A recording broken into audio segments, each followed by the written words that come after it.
Hello and welcome back. Part 3 of our video on resurrecting the cheapest running Porsche 996 in the world, probably. So taking a couple of tips from some people, suggested I maybe use the tripod at the beginning of the video to do the introduction, so we're going to have a go at doing that. Not sure what the sound will be like because I'm a bit further from the camera. Any feedback is always appreciated. We're going to start some reassembly today. So we've got the sump pan on the bench, we've taken the strainer off, so we're going to have a look at that. We've cut open the fuel filter, so we're going to inspect that, and we prep the bottom of the engine to receive the new sump. Also fitted a new shift cable, and I'll fill you in on how that's worked and what that's done to the gearbox side of things. Not quite ready to start the engine or run it up even after we've got the sump on, because we're waiting for some parts from Porsche Cardiff to come in. Specifically the sump pan, filter and the sump gasket. And then once we've done that, we will see if we've got a running and driving car.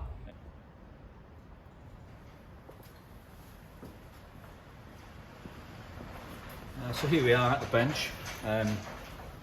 We've taken the strainer off the bottom of the engine. As you can see, there are a couple of small particles within the strainer. Pull those out. They look like they're small pieces of the timing chain pads, which isn't unusual on these engines. So we'll dig all those out of the strainer. There's not many of them, so I'm fairly happy with that. The strainer comes apart really easily. It's got a rubber piece on the bottom and just comes off with a large circlip, which is really easy to see. So we'll clean that through completely, but there's not loads of mess in it, so we're fairly happy with that. The sump has been completely cleaned, all particles removed. Unfortunately, the sealant that's been used to put the sump on has aged really badly and has gone really hard, almost like glue. So we've had to use a metal scraper to get some of that off, which isn't ideal, but I'm comfortable that with the sealant that we use, any very slight imperfections that haven't come out with the emery cloth will be fine. Now we use a Visbella sealant, which is a black high temperature gasket maker.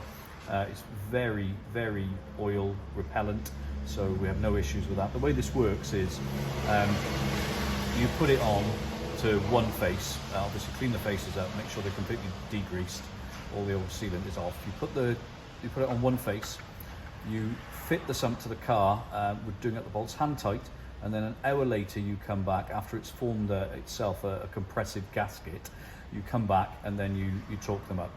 They're only torqued to 10 Newton meters anyway, so it's a very low torque level for the sump. So we're going to get on with putting the gasket. I've actually got some another tube of gasket sealant pre-warming gently, because in this temperature it's actually quite hard to apply. So little tip, don't put it on a radiator and sort of cook it, but just pre-warm it in a warm room if you're working in a cold workshop before you try and put the sealant onto any of the mating faces. Okay.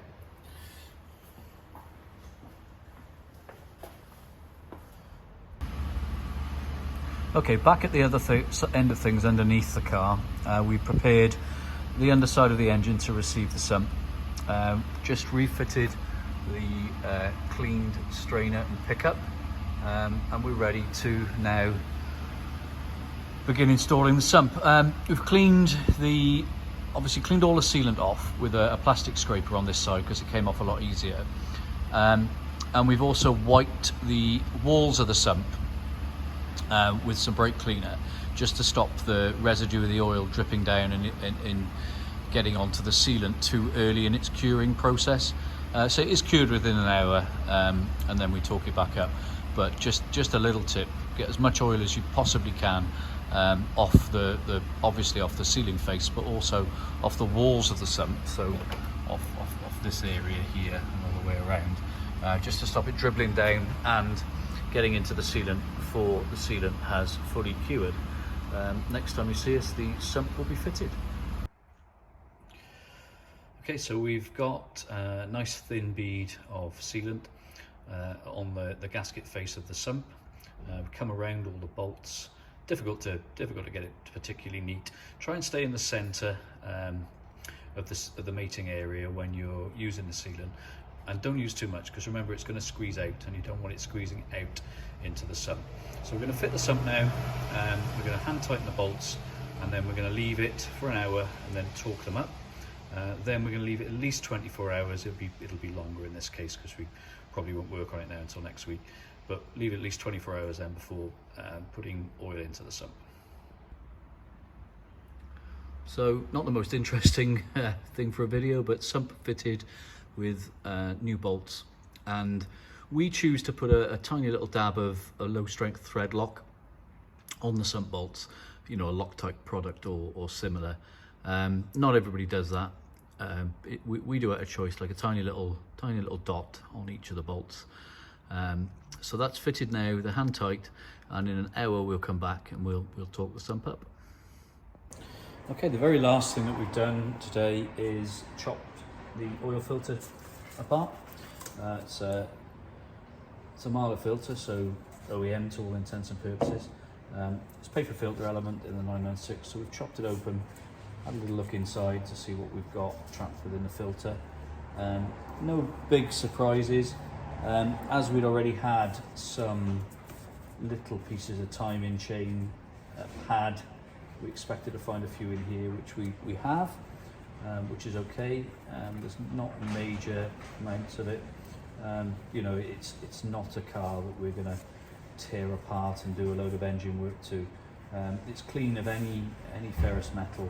There's no aluminium or copper in the filter, and there are a few small pieces of timing chain pad, but that's all. Okay, thank you very much. You've made it to the end of the video. Really appreciate you watching it to the end. If you like this kind of content, please like, share and subscribe. It would really help us out and kind of spur us on to carry on doing these kind of videos. Hopefully you're enjoying the series. We will be doing more videos on this car and possibly on some other cars as well, but I probably want to finish this one first. The next video I think is going to concentrate on recommissioning the gearbox side of things. Hopefully trying to get the car started running and moving under its own steam, which it hasn't done for about 3 years, so that'll be interesting. The previous owner got in touch, which was great. He's enjoying the videos, and just confirmed some things. So he did start to do a gearbox service on it and ran into some problems, which can happen with the bolts. If you haven't got the car in the air especially, it's very difficult, so I appreciate that. He actually went to a Porsche specialist to have some work done on it. Not aware who, I'm not going to share who anyway, even if I was, who did a small amount of work on it, had it for about 18 months and then gave it back to the customer in the condition that you see today. So it would be interesting to know what they found. They didn't tell the customer what they found, they just sort of said, oh, you know, it's going to cost too much money to fix. So we don't know. We don't know if they got bored of it, ran out of space, whatever. But anyway, the car's here now. I'm gonna have a small bet with myself that when we recommission the gearbox, so refill it with fluid, do a filter change, etc. on it, that the car is going to drive, and that the biggest problem this car had all the time was the seized selector cable. Let's hope I'm not made to eat my words. Anyway, thank you very much for watching.